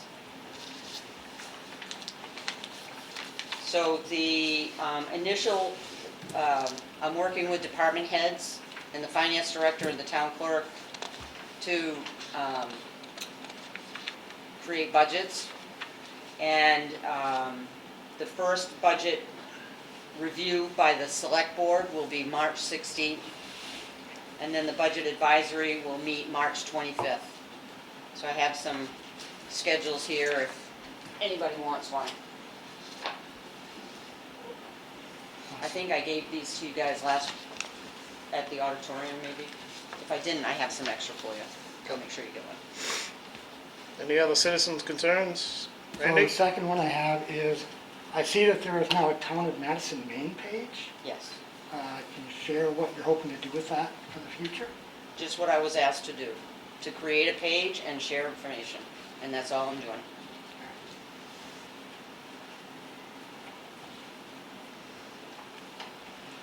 Go ahead. A few months ago, I was at one of these meetings and people came in from Old Town about a transfer station on the business park. Has that gone any further discussion or did they drop that? I can speak to that. It was Mr. Evan Coleman, and he, at the time, he owned 2 parcels in the business park. Marty, do you want to take it from there? Madison Electric has bought those 2 parcels back from Evan, and is in control of them and looking for a business that would like to build in the park and do something with it instead of just sex. So it's not a transfer station. There is a park covenant that is attached to the deeds there, and it's very restrictive, so that would have not happened anyways. Any other citizens concerns? Just a question, Sean. Yep. As everybody knows, July is coming up, and that's going to be a 250th anniversary of our country. And I'm wondering if anybody in the town of Madison has thought about doing something here for a celebration. Has that been I don't believe discussed? we've had any discussion to this point. Okay. But Well, that's why I'm bringing it up, maybe that Yep. that No, can this- be discussed. it's good for you to bring that up, and it puts that on our radar. Historical Society Yep. would probably do something too. Yeah. So, I think we can work with Historical Society and other entities to get that. yep. Any other citizens concerns? Seeing none, select board concerns. Mr. Martins? There would be only one. It would be, when we talk about the department head, when, Mr. Hayden's here and others, could we just have some figures about what it looks like to actually have that position? So the figures, so we can bounce them around. Yep, That's it.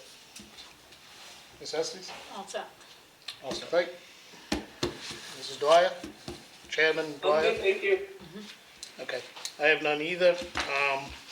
I'd look for a motion to take us into executive session. I'll make a motion to go into executive session. Second? I'll second. Okay, I have first and a second, all in favor? All in favor? Thank you. Thank you, everybody. Executive session at